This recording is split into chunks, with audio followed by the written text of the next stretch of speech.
నేనైతే 3 రోజులు గబ్బర్ గారి దగ్గరే ఉంటామండి. పగలనేది 3 రోజులు కంపల్సరీ ఆయన దగ్గర మాట ఇచ్చామండి. ముందు ఆయన దగ్గర ఒప్పుకున్నామండి. మనం రోజు 11 పందాల కాడికి గబ్బర్ గారి దగ్గర కట్టాలండి మనం. ప్లస్ నైట్ మట్టుకు ఫస్ట్ రోజు సీజన్లో 29 లక్షల 10 జోడ్లు ఉన్నాయండి. చాలా మంచి పందెం, చాలా పెద్ద పందెం పెట్టారండి. ఆ పందెంలో మనం మనం ఒక 2 పందాలు మనం కట్టాలండి. ఫస్ట్ అనేది కాదండి, దాన్ని బట్టి చూసుకుని అక్కడ అడ్జస్ట్మెంట్ బట్టి చూసుకుని ఒక 2 పందాలు 29 లక్షలు ఫస్ట్ రోజు నైట్ కట్టాలండి.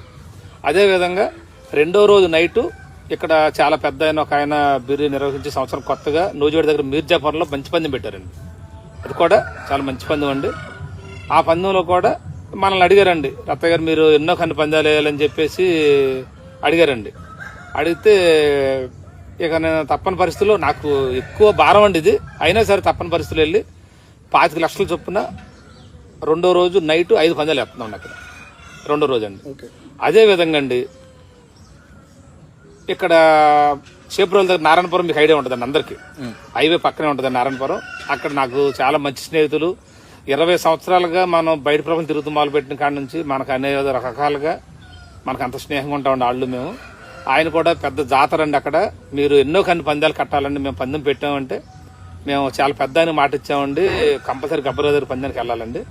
సరే నేను రాకపోయినా సరే మీ దగ్గర కొన్ని పందాలు పురమాయిస్తానన్నానండి. అక్కడ కూడా కొన్ని పందాలు నేను కట్టాలండి అక్కడ. అక్కడికైతే నేను వెళ్ళండి. నేను 3 రోజులు పగల గబ్బర్ గారి దగ్గర ఉంటాను, నైట్ ఫస్ట్ రోజు చేస్తానండి, రెండో రోజు వచ్చి మిర్జాపురం అండి. అదండి మా అప్డేట్ అండి.